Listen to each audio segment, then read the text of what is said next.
Hi, everyone. Thanks for joining us tonight. My name is Melissa Burador, and I'm the Program Manager of the National Ocean Sciences Bowl. We thank you for joining us tonight, whether you are an NOSB competitor hoping to learn more about marine renewable energy, or if you're just a student in high school or middle school who's interested in the topic as well. We hope that you came with questions tonight. We have a bunch of experts who are going to be able to answer all those questions for you. I'm really happy that we're able to help NREL, who is an NOSB supporter, provide this opportunity for the students this evening. It's something we look forward to every year. So just some quick notes about how this is going to go. I am going to ask that participants keep themselves muted and turn their videos off. That's just to help conserve bandwidth and make sure that we don't have any background noises interrupting our presenters tonight. If at any point tonight you have a question for one of the experts, feel free to go and use our chat box. Just type your question in there at any point you have it. For the most part, we'll be holding all the questions to the end of the evening, and I'll ask them aloud again to try to cut down on the background noise. So just use that chat box as much as you want for your questions, and we'll get to them at the end of the presentations. I'm just going to turn it over to our presenters tonight, since you're really here to hear from them. So NREL and others, please start. Thanks. I'll just introduce. My name's Nathan Tom. I'm with NREL, and just want to thank everyone for coming, and again, thank our speakers for taking time out of the busy day and crossing, I think, over 3 time zones. And so without further ado, I'll pass along to our first speaker. All right. Hi, everyone. My name is Rukmani Vijayaraghavan. I'm a AAA Science and Technology Policy Fellow at the U.S. Department of Energy. I work in our Water Power Technologies office, and what we essentially do is enable research and development of both hydropower and marine energy. Next slide, please. So this is a slide that shows a very broad overview of the kind of work that we support. So in hydropower, we support everything from modernizing the fleet, pump storage technology development, low impact hydropower projects. And in marine energy, we support a variety of different technologies. This is essentially harnessing energy from the ocean and flowing water. So that includes everything from wave energy, currents and tidal currents, river currents, ocean currents, and also harnessing the thermal energy from the ocean.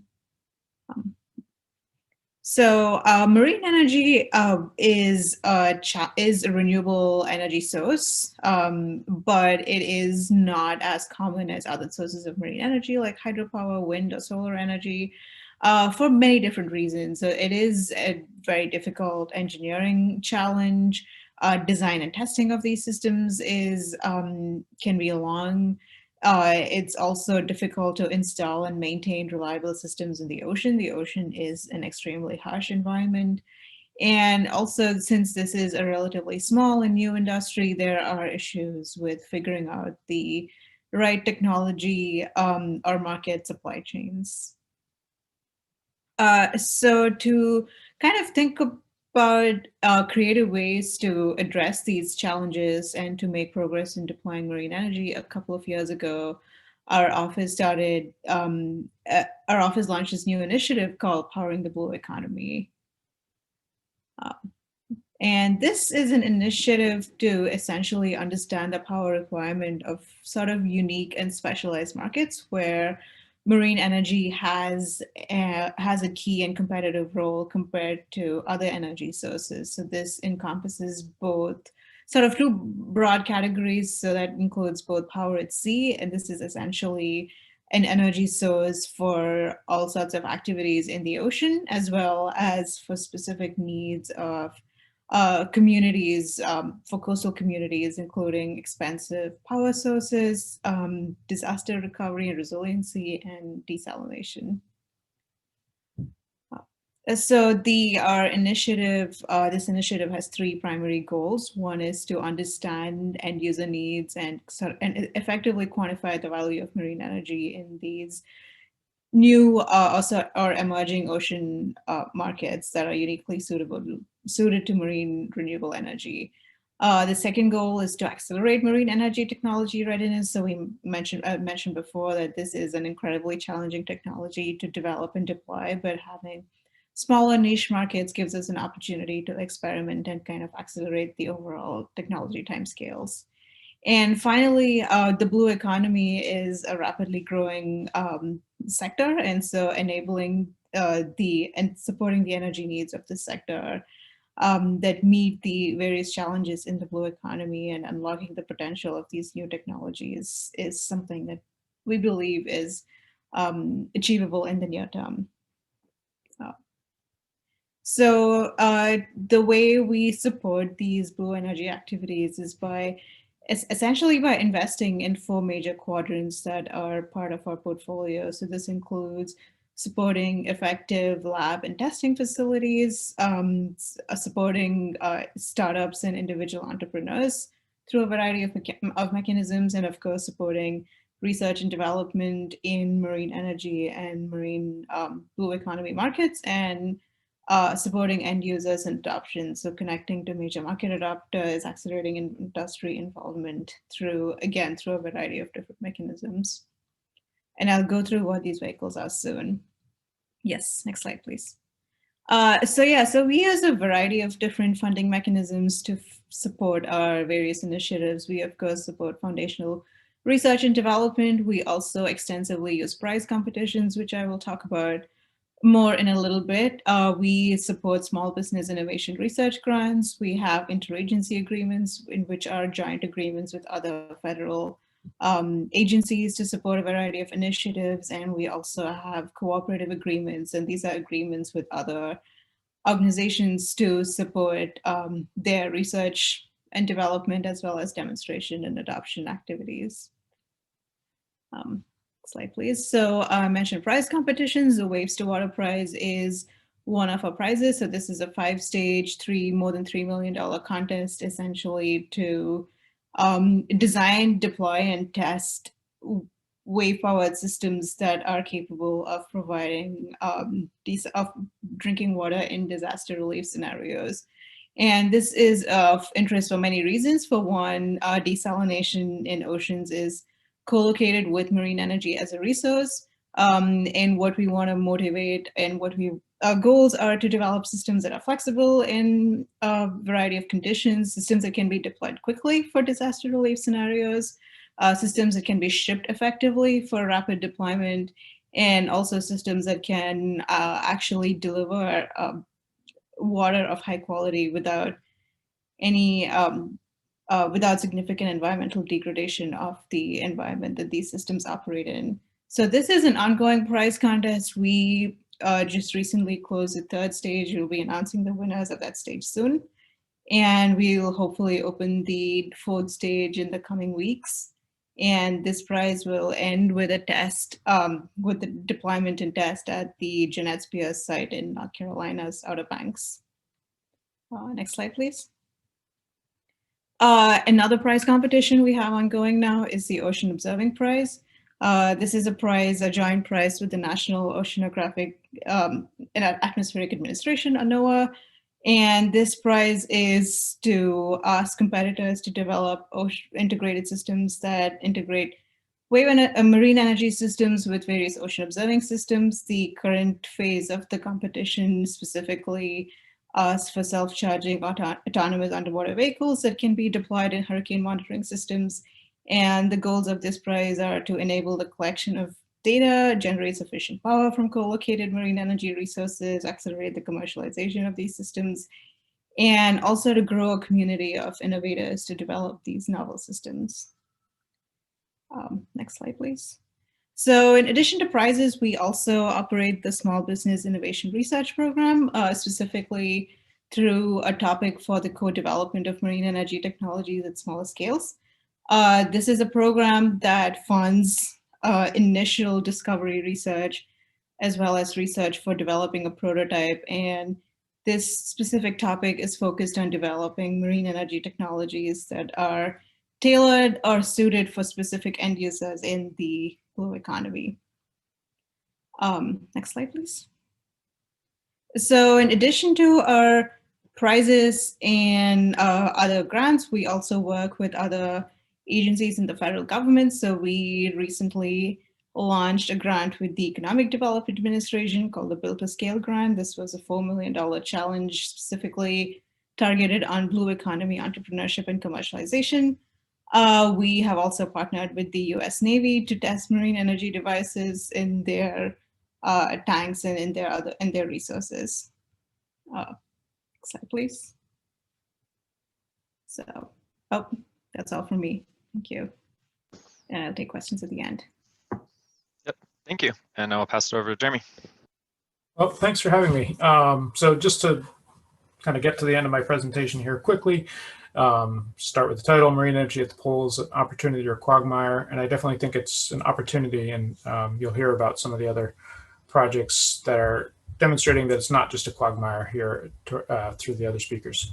Next slide. But I'm up here at the University of Alaska Fairbanks, so right in the middle of the state, a little bit away from the ocean. But we have the reason Alaska has been such a center of interest for marine energy is that Alaska has a lot of unique challenges that marine energy is potentially well suited to address. The primary one is that the energy costs are very high in Alaska. So in basically the lower 48, the rest of the states, you would expect to pay anywhere from 10 to kind of 20 cents per kilowatt hour for your electrical energy.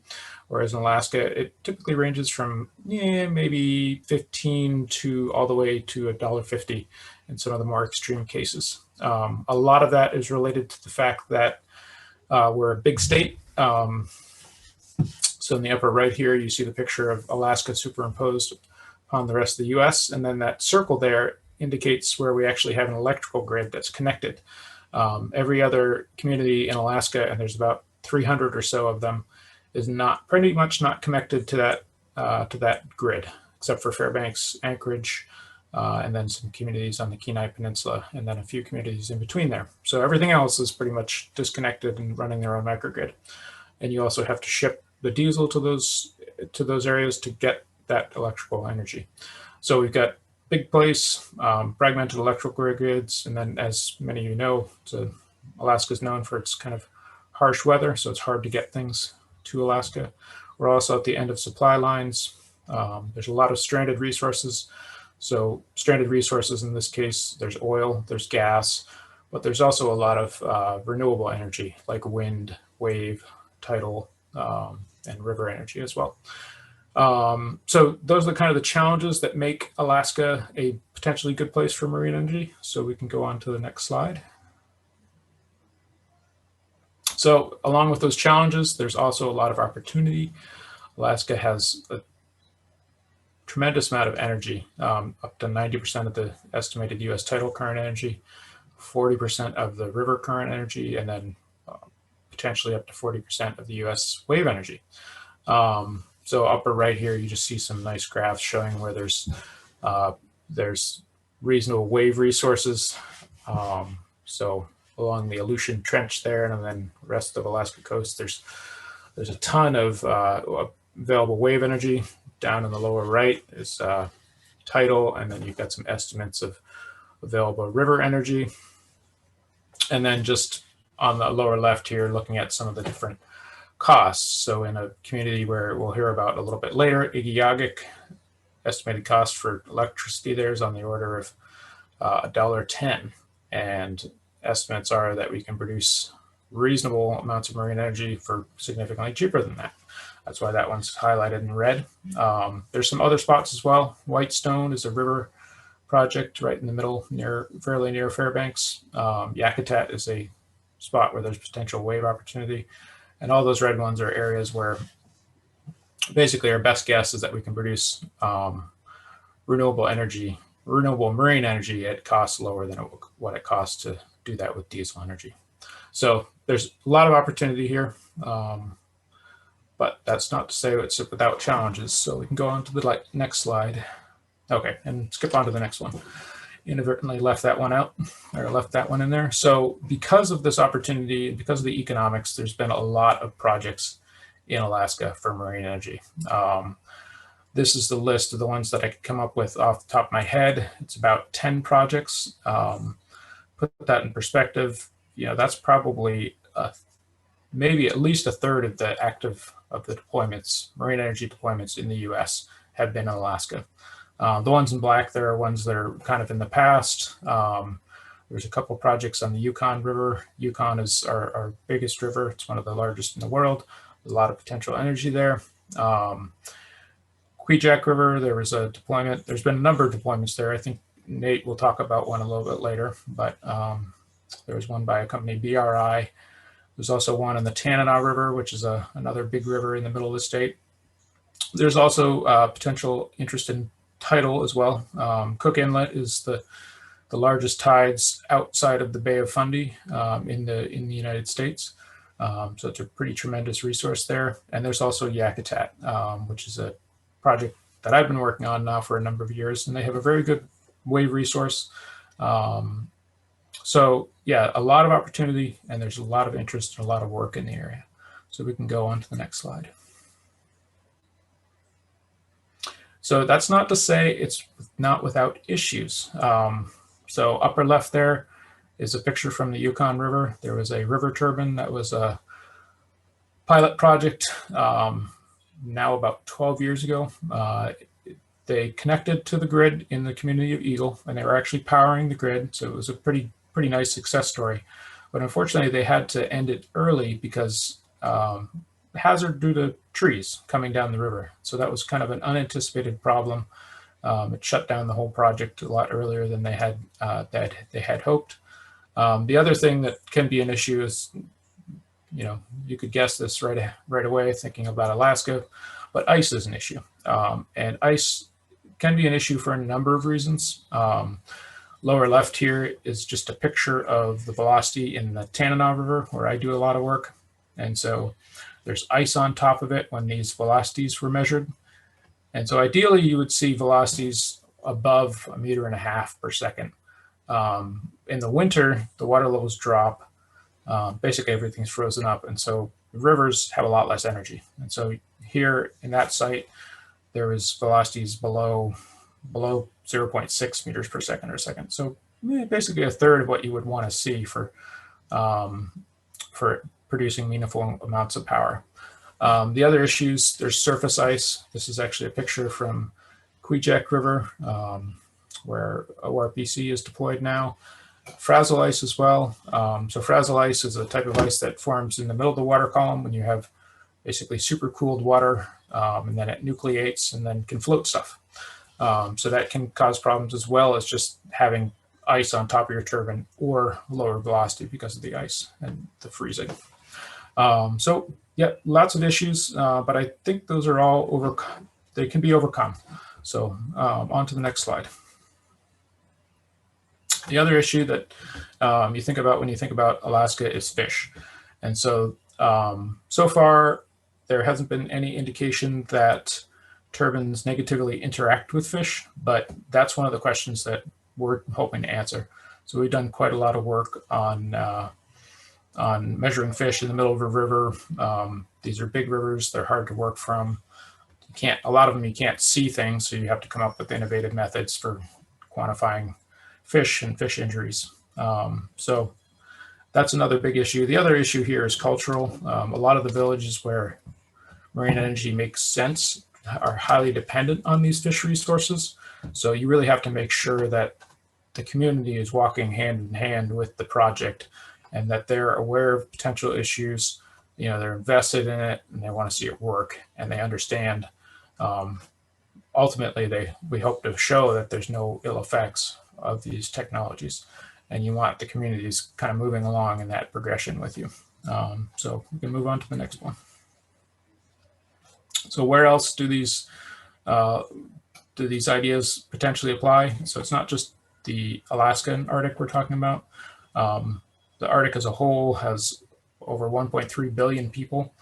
Actually, sorry, that's just the worldwide who are not connected to microgrids, but Arctic is a portion of that as well. So a lot of microgrid communities where costs of electricity are high. That's where this applies. It also applies to areas like in the South Pacific or in the Pacific where there's a good wave resource. basically islanded microgrids. And this is one of the blue economy markets that our previous speaker spoke about. So we can go on to the next slide.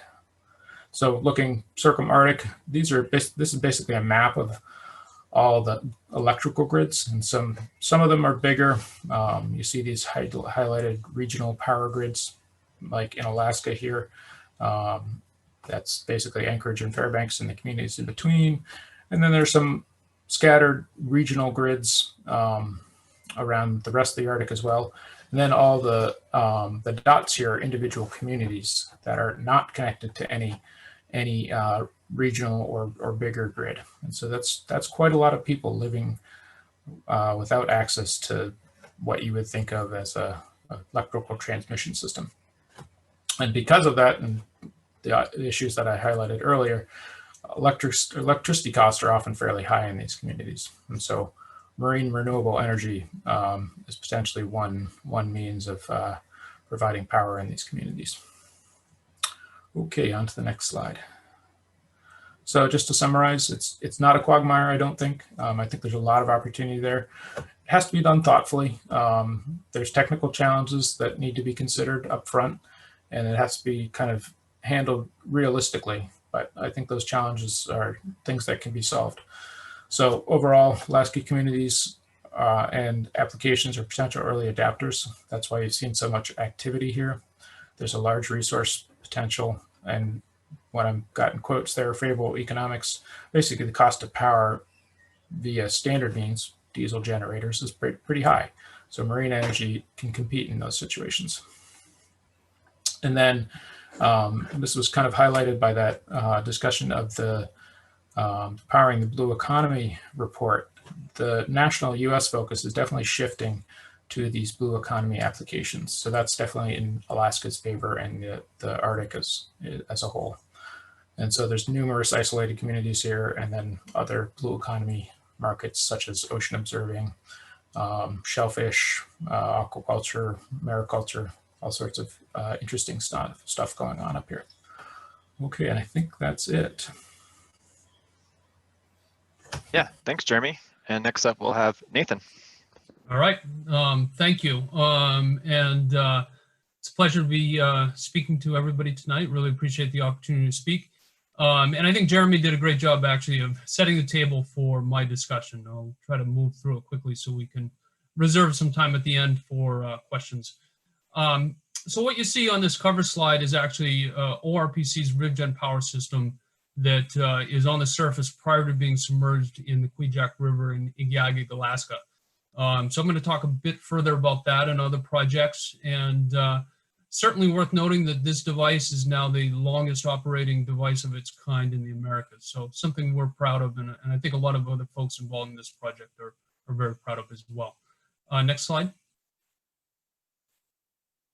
So a little bit of background on ORPC. We're headquartered in Portland, Maine, and we've got roughly 30 employees. We've been around for a while, and we have subsidiaries in Canada as well as Ireland, and staff in Alaska, Seattle, and several other locations. We've been able to achieve a number of firsts in the industry over time, starting with tidal energy devices in Maine, which we continue to develop. The Taigen power system was the first federally licensed ocean energy project of any kind to send power to a regional grid in the Americas. And we certainly followed that with our RivGen power system, which we started a number of years ago in Alaska and Maine, and that project in Igiugig is now the first federally licensed operating river hydrokinetic project in the US. And we continue to kind of push that envelope of technology by developing a system that actually can propel itself. So I'll touch on that on the end as well. Next slide. This just kind of highlights a number of things that Jeremy was discussing as well. For us as a company, we really are focusing on a number of remote communities because any new technology is tends to be expensive, but we can compete in these remote markets and not only compete on cost, but really provide some environmental and social benefits as well. So Jeremy mentioned the communities in Alaska and kind of around the Arctic Rim. These are highlighted on this slide as well. But we're also working in Patagonia as well, which has a lot of the same dynamics as northern remote communities in terms of high cost of power based from diesel generation and transport.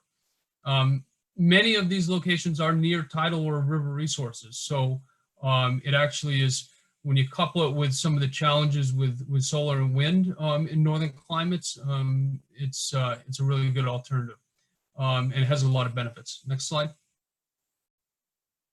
So we as a company really focus on responsible development. We're not only developing the technology, but we're developing the projects. And so that really comes down to having innovative approaches, doing a lot of work up front before we ever put a technology into the water. And there's a lot of elements that go into that, from doing resource characterization and site characterization to measure the flow speeds, the bathymetry, the environmental conditions, and a lot of other elements, understanding the local grid. And a couple of these photos, the one on the left is from Alaska. The one on the right is actually deploying an instrument package in Nunavik in Canada.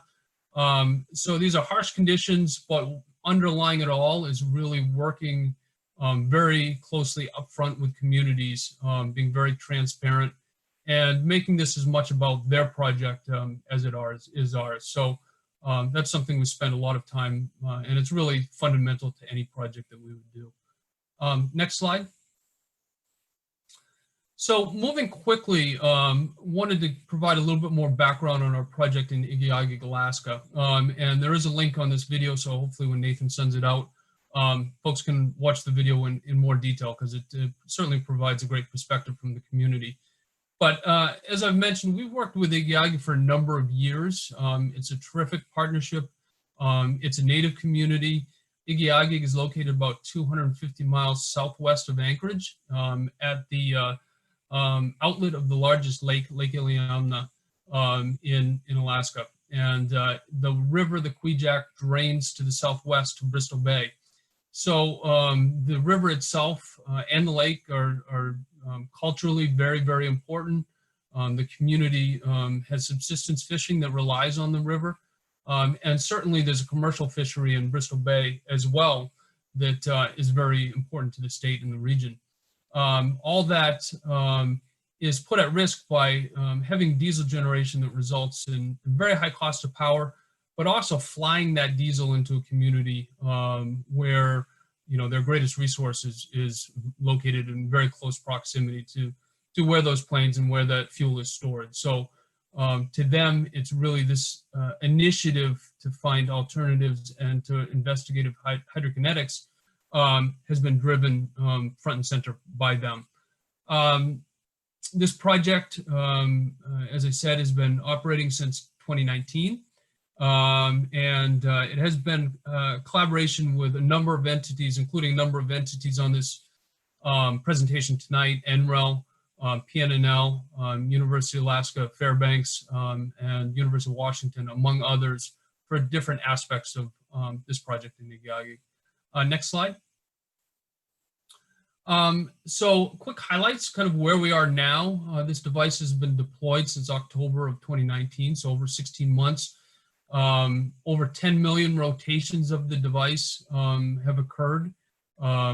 In that time, we haven't observed a single negative effect to the environment. We've done video monitoring for fish. The community has done visual monitorings for fish with a real focus on sockeye salmon, smolt, and adult migrations. That's incredibly important to the community and to the state. And it's also encountered a number of different icing events, whether it's frazzle ice or breakup of the lake ice in Iliamna, and it's been able to withstand all those conditions to date. So we're very proud of that. Nathan, if you want to bring up that video real quick, we can just kind of give that perspective of what it looks like, giving a little bit more movement to it. If not, we can go to the next slide.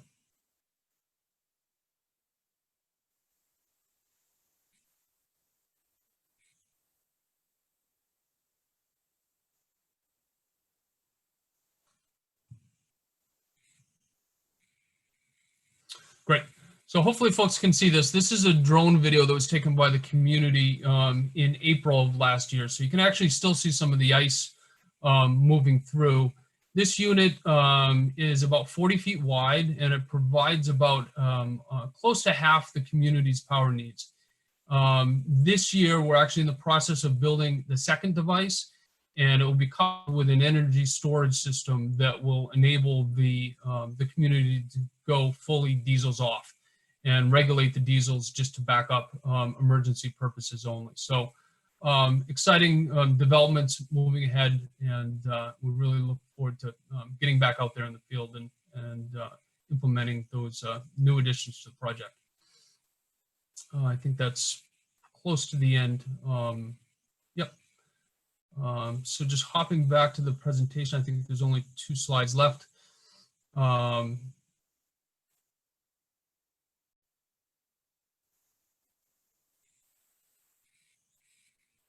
There we go. So building off what Jeremy said, ice. You know, certainly ice is something that we try to understand up front, to understand the characteristics that may be exhibited by a certain site. But getting a device in the water is a great opportunity to learn how that ice interacts. So a couple photos here. The one in the top left actually shows frazzle ice development on our turbine joints. As I mentioned before, we actually went through 2 frazzle ice events, one last year. We had one before Christmas this year as well, which is what these photos are from. So that happens when the river actually gets almost to a super cooled slushy condition, and that frazzle ice develops on hard structures. So that occurred, and actually with a slight change in temperature actually dissipated very quickly. And then the photo on the right is from the breakup of the ice in the early May timeframe, late April, early May. And again, part of this is making sure we site our turbines to minimize any effects. So our turbines are completely below water, and this ice, we did ahead of time, made measurements to understand how thick the ice is and how deep it can penetrate. And we've been able to demonstrate that it goes right over the turbine. So again, there certainly are successes despite the challenges. Next slide. And real quickly, I mentioned that we're always thinking about next steps. This is a technology, and I encourage folks to check out the YouTube video that we're developing called our autonomous turbine generator unit that actually can use pitching mechanisms in the foil to propel itself.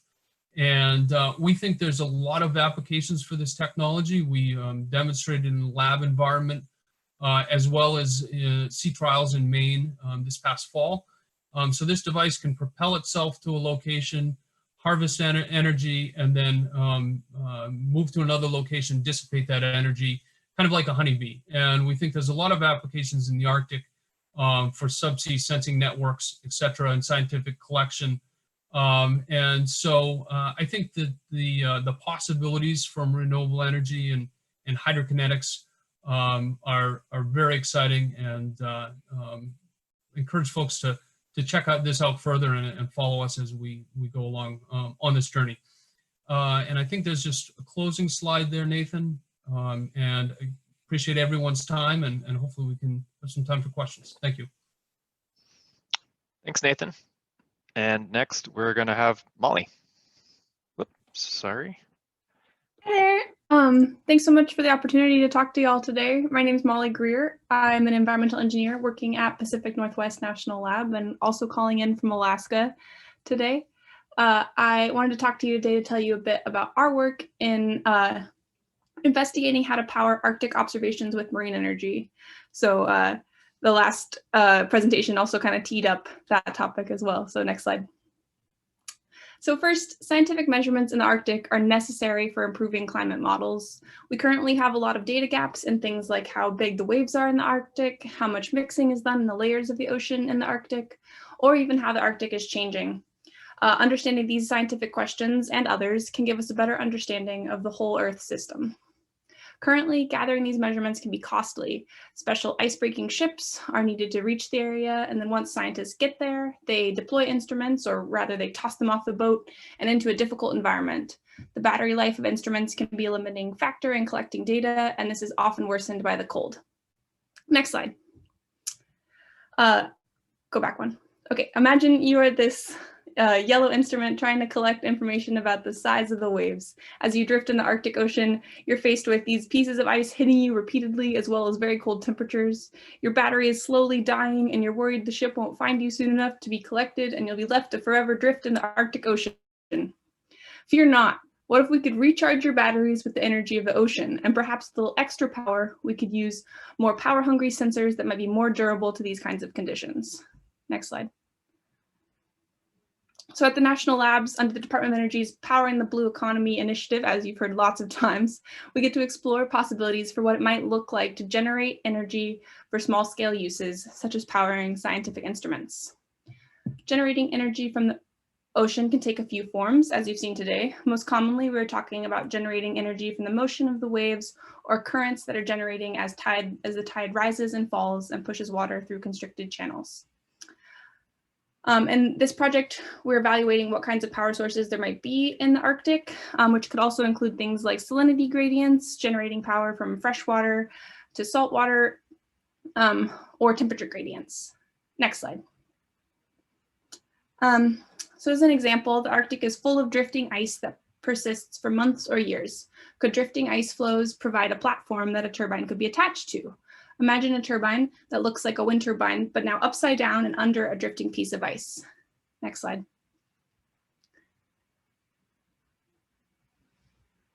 So my work tries to answer questions like, how fast would the ice flows need to be moving to generate enough power? How big would the turbine have to be to power the right instruments? Next slide. Another scenario is powering instruments at the ice edge or under the ice. What if we could generate power near the ice edge or under the ice? Could we harvest energy in previously unexplored areas? Next slide. In both these cases, it's essential to understand what scientific questions are being asked. For example, if scientists are interested in how fast the ice flows are moving, we wouldn't want to slow down those flows by generating power from their movement. Next slide.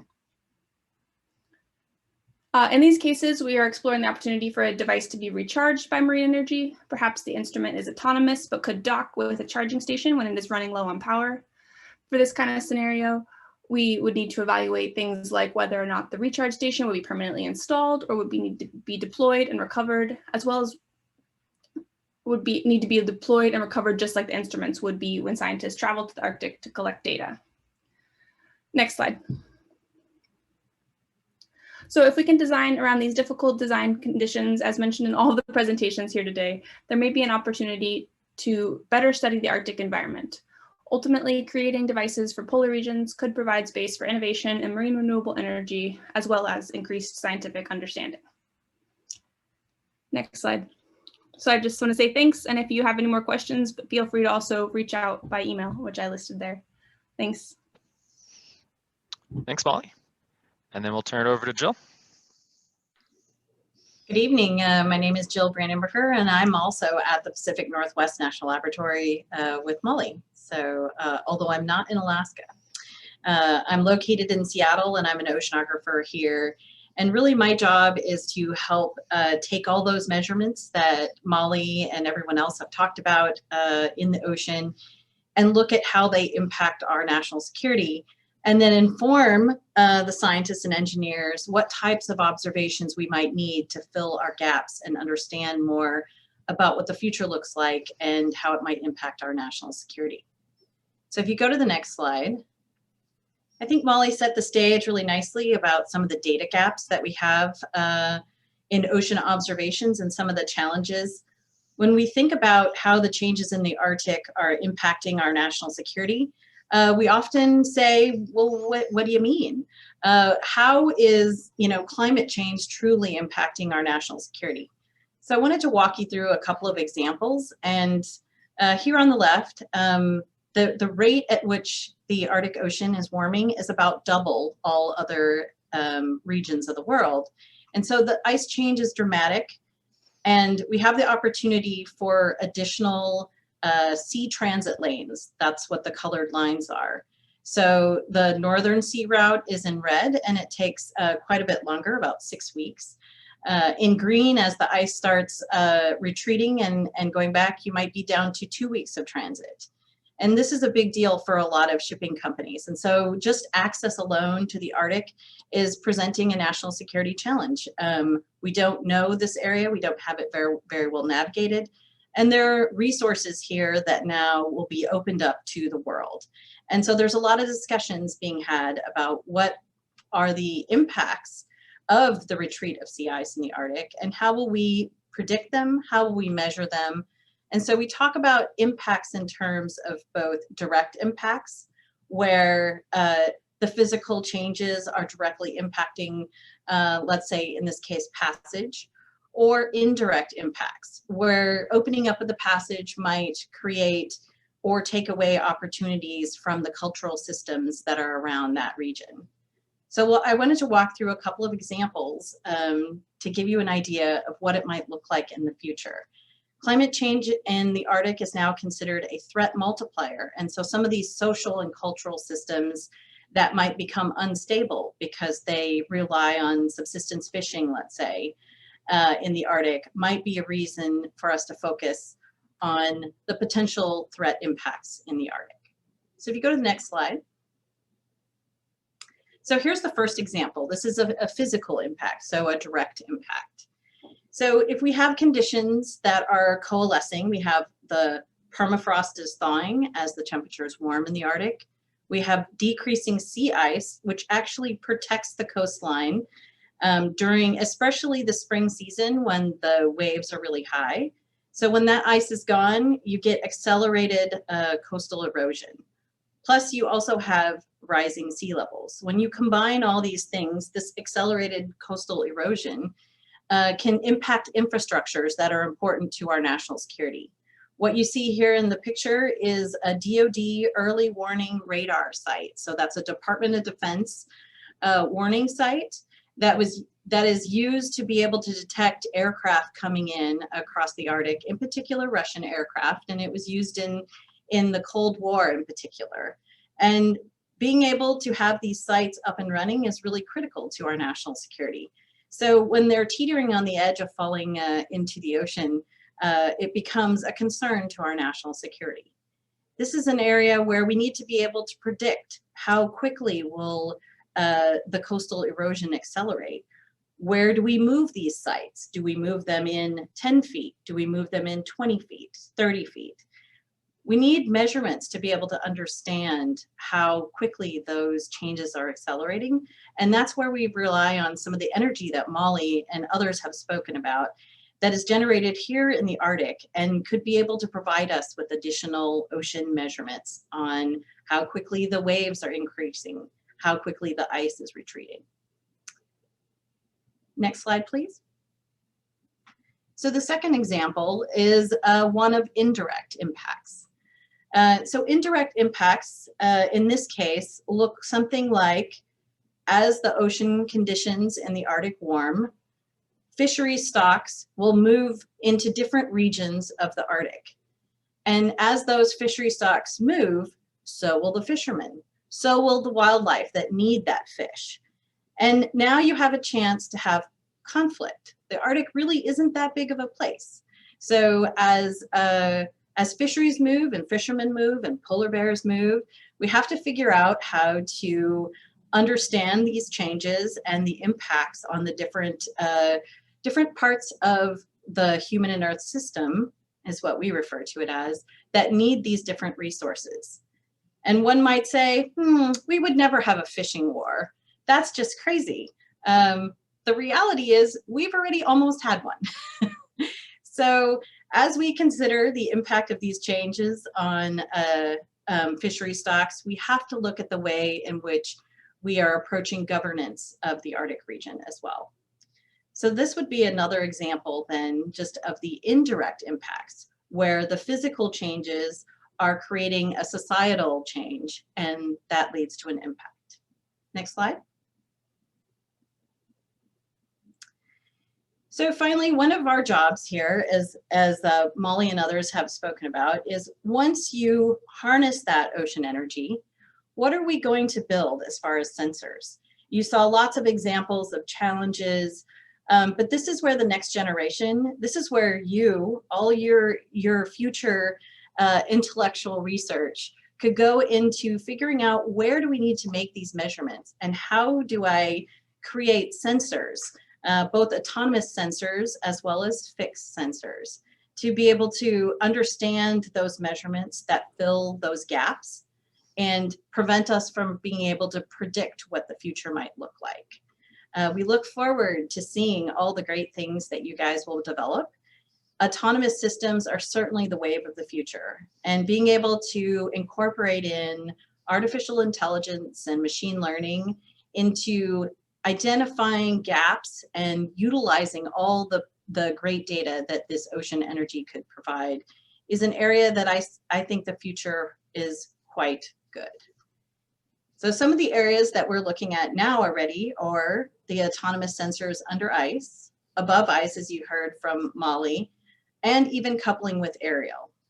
So we look forward to hearing and discussing challenges that you see and areas that you would like to build and grow as you can conduct your research and engineering into ocean sciences. Thank you. Awesome.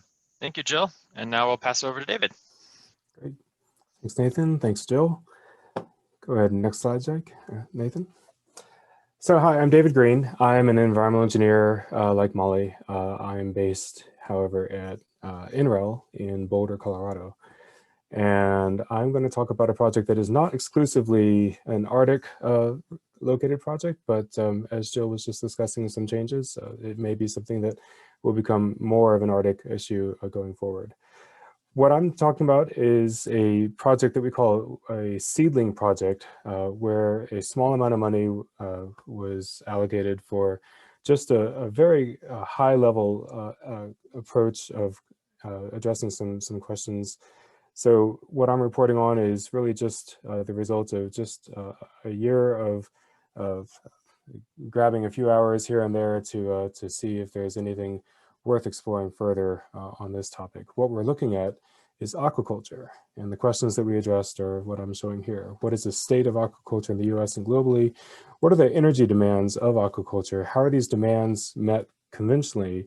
And how could these demands be met with wave energy? And finally, where might that coupling of wave energy and aquaculture yield some benefits? And then finally, I'll talk about the next steps. Next slide. So aquaculture globally is a large market, but you may not have heard too much about it in the US because the vast majority of our aquaculture is happening in Asia, and the vast majority of Asian aquaculture is freshwater or coastal. What we are looking at in the US is not that coastal or freshwater, and we're actually looking at offshore where there is a wave resource. The reason why we're interested in this is in part because the demand for aquaculture is expected to double by 2030. So we're looking there at the graph of how much the market may be globally. It's a small market in the US, but as the US and the global market expand, we expect to see more interest in aquaculture. Next slide.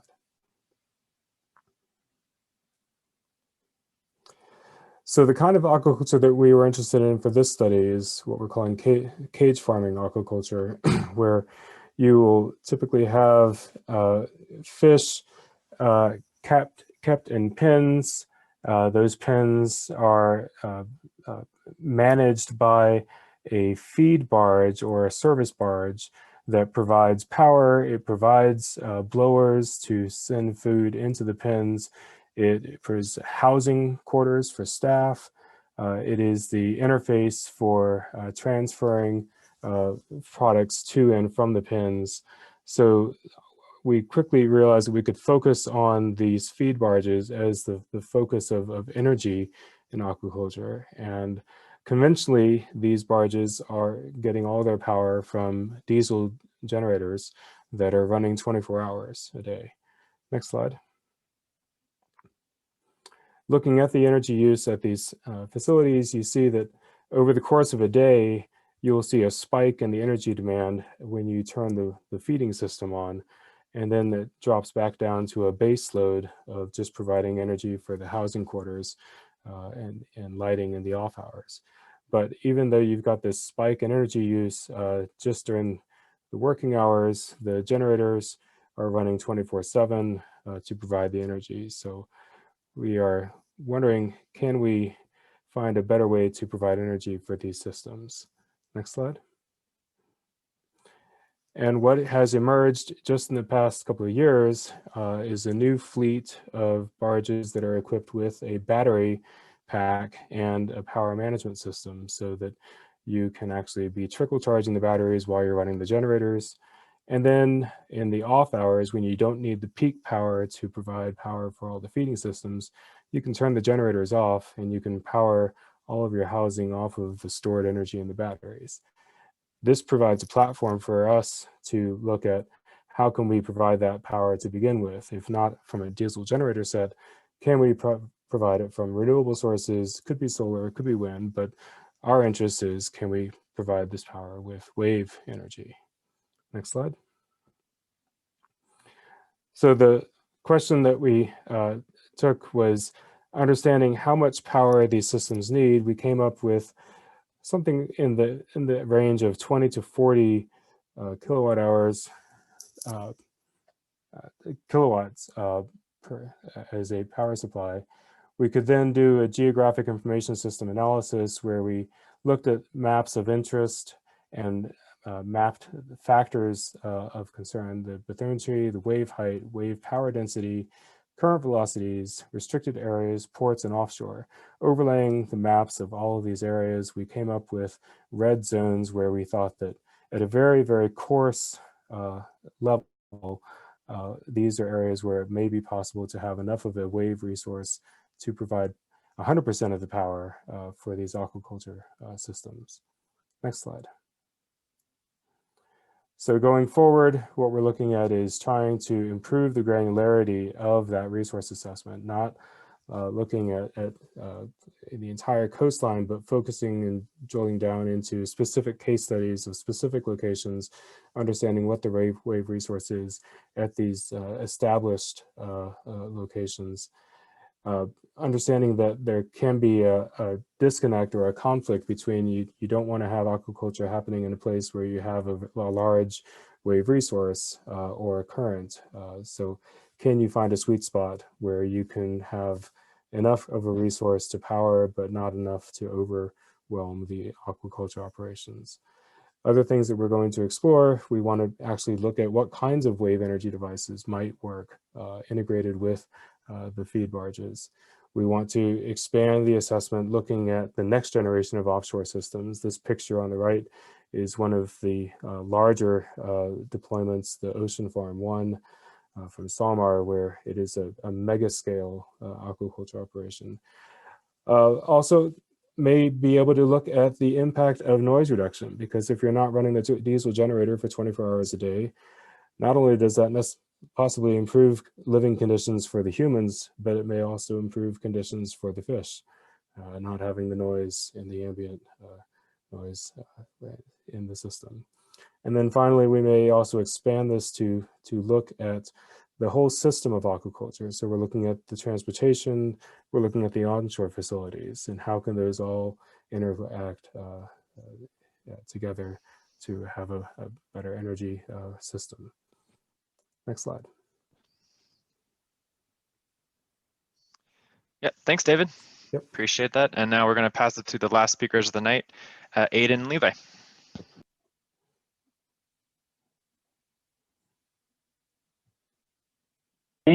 Or can you hear me now? You're good. Okay, thanks. Hey, everybody, I know we're running out of time, so I'll just try to go real quick. Next slide, please. I'm Levi Kilcher at the National Renewable Energy Lab, and I lead a lot of the resource assessment work here at NREL. And I just wanted to kind of let people know, let you know some of the work that we're actually doing in Cook Inlet. So both Jeremy and others have kind of alluded to the resource here in Cook Inlet, which is, it's really the heart, I would say, of the the vast majority of our nation's tidal energy resources located here in Cook Inlet. About 35% of the total resource is here. And the other thing that's really unique about this site, as opposed to other locations, for example, along the Aleutian chain where there's a lot of tidal energy, and down in Southeast Alaska, as well as other places around the country. So along the Aleutian chain, for example, the population density is fairly low. But Cook Inlet is located where, you know, the majority of Alaska's population is centered as well. And so that really represents a relatively unique opportunity to harness tidal energy. And I've got those numbers there. The total resource in Cook Inlet has been estimated to be about 18 gigawatts. And the load, the average, or I think that's actually the peak load on what's called the rail belt electricity grid, which is what feeds power to Homer all the way up to Anchorage and all the way up to Fairbanks. Actually, the grid is about 1 gigawatt peak load. So you could harness a fraction of the resource here in Cook Inlet and contribute a very large portion of the rail belt electricity needs. And so we're going to be making some resource measurements just offshore of the East Foreland here in Cook Inlet. That's on the eastern side of the inlet, where there's actually a nearby transmission substation. And so again, the resource is located really close to the grid in this site. And so here in the lower right, I've got some pictures of some of the equipment we'll be putting on the seafloor. This was actually supposed to happen last summer and was delayed due to COVID. I'm really hoping that we'll be able to do it this summer. But you know, it's kind of anyone's guess basically at this point as to whether you know, the NREL staff will be vaccinated in time to travel up to Alaska to be able to do this work. So it hopefully won't be delayed another year, but that's the situation we're in now. Next slide. And then, of course, as other people have alluded to, ice is a big issue. And so we're going to be, NREL is sort of working on developing technologies and working with people who have a lot of expertise in ice to understand the picture of ice in Cook Inlet and improve our understanding of ice here. Frazzle ice is a big issue that we're looking at, as well as sort of the movement of ice. And if you have ice either floating at the surface that's going to interfere with maybe maintenance that you might need to do on your device, or if you have subsurface ice that's laden with sand, for example, that's bouncing along the bottom of the ocean, is it going to impact your device? So those are sort of two things that we're also looking at. And then I'll hand it over to Aiden really quick. Next slide, to talk about some of the other kind of innovative marine energy ideas that we've been thinking about at NREL. Next. Oh yeah. Yeah, so my name is Aiden Barrett. I work at NREL as well. I work closely with Levi on the resource assessment work that we're doing. And yeah, with this slide, it's well, it's sort of meant to illustrate some of the ideas that we are considering to almost expand the scope of what we really consider to be an ocean renewable resource. So there are the big ones like ocean thermal, wave, and tidal energy. But what has been mentioned a lot through this presentation is that everything up in the Arctic is very remote, very sparse, and really the tides don't get too strong in places like outside of the Aleutian chain and outside of Cook Inlet. So some of the ideas that we're having is looking at other effects, such as strudel drains, which are pictured here, which might be used to help expand the ocean energy resource that's available in the Arctic. And so what, in this case, what a strudel drain is actually a hole in the ice that is formed by spring water melt flowing off land and into the ocean. And what happens is a hole forms in the ice, and all of this fresh water spirals down through it and mixes with the salt water. So there's actually two opportunities here to extract energy. first would actually be from the flows that are generated by the fresh water flowing down into the salt water, and also the salinity gradient that is caused by that as well. And so that gives you something other than tidal or wave energy to extract energy actually from. And what makes this a little bit unique is that, of course, it's not something that's available throughout the entire year. It's very seasonal. It's basically stuck to the spring. But what's down in the picture on the bottom left is a picture of the Colville Delta, which is something that every year produces a lot of these strudel drains, which is right next to the North Star plant, which is an oil refinery. And during that particular time of the year, when these strudel drains are very active and could be possibly used to extract energy, it's actually very difficult to get to that plant. So this could possibly be an alternative source of energy, cheaper, available cheaper than any other type of energy that that plant actually needs. So with diesel, I mean, with melting ice, you can't really have trucks there. It's incredibly expensive to fly it in. So if there is another source, it could be particularly useful. And yeah, this is one of our sort of pie in the sky ideas that we've been thinking about over the last little while. Next slide. And one of the other ones that David Green mentioned, the opportunity of seedlings that we have, which are smaller projects, to really start investigating new resource types and how to use them and things like that. So as part of our expanding resource assessment project, we do have a seedling to start looking at ocean thermal energy, and particularly in the Arctic. It's not something you really would generally think of using ocean thermal energy up there because things are cold. But we do have a small possibility, particularly along the Aleutian chain, where you have hydrothermal vents, which can create actually quite warm water, which could be used in a system like this. So that's something that we're definitely going to be looking into.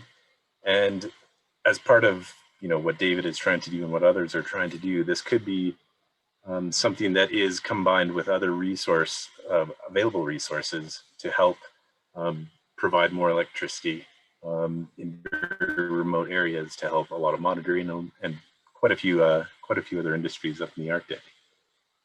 So yeah, those are a few things that we're looking to expand NREL's work on in the near future.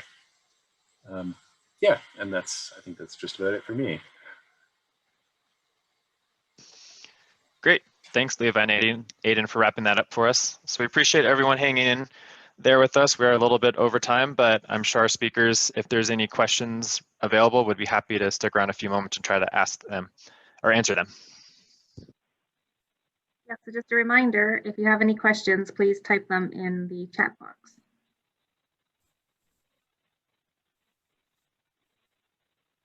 So I'll ask one quick question while we wait to see if anybody types anything in.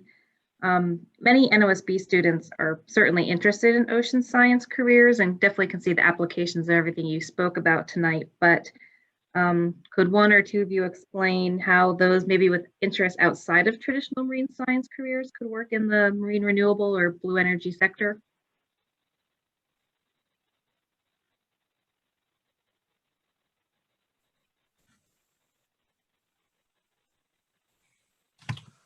I'm happy to answer that question. ORPC as a company, we have a vast range of different expertise that really are all fundamental to making our projects a success. So that's people that, in addition to marine science, that have engineering backgrounds, mechanical, electrical, engineering, civil engineering. And then a lot of other kind of non-science skill sets like community outreach, economic analyses, and certainly public engagement, public speaking. Those are all things that kind of are fundamental for us bringing those elements together to make a project successful.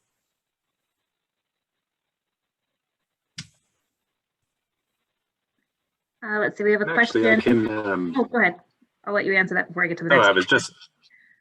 Sorry, this is Aiden from NREL. I was just going to expand on that, on the importance of having people that are really interested in community engagement and certain aspects like that. I'm coming from working in the remote areas of the Bay of Fundy, where there's a few pilot tidal projects going on, and that turned out to be a huge part of my project or my work, even though I'm a technical engineer.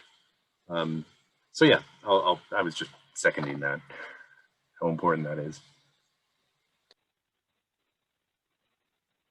Okay, one person had a question saying, do you see opportunities for marine energy to complement offshore wind developments?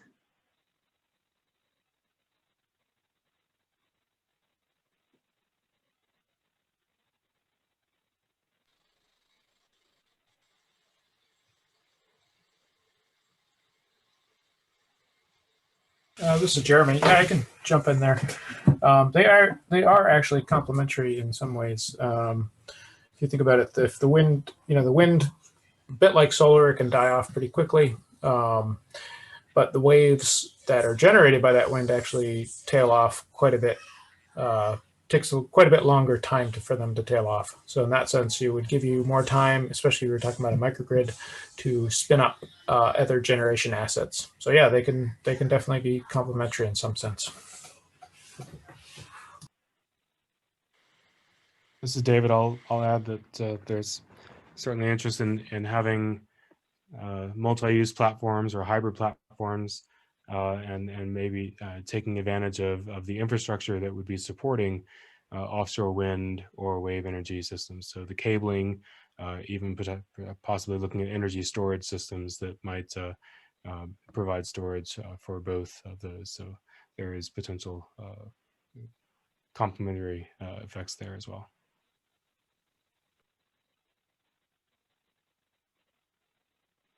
Okay, I don't see any other questions coming in, just two notes that everyone says thank you for this session. It was very informative, and they enjoyed your presentations. I'd also like to say that I appreciate that you all put a focus on the Arctic, given that the 2021 theme for the NOSB this year is plunging into our polar seas. So it was really nice to see how your presentations about marine renewable energy sort of filtered in with our theme for the competition year. Okay, any last minute questions?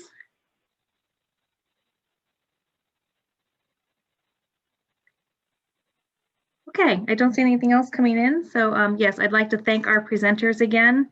It's really kind of you to take time out of your busy schedules to assist students in learning about marine renewable energy and the potential career aspects related to the topic. Just a note to everyone, this webinar was recorded and we will post it to our website tomorrow, and it's also going to be up on our YouTube channel. You can search for us, just the NOSB.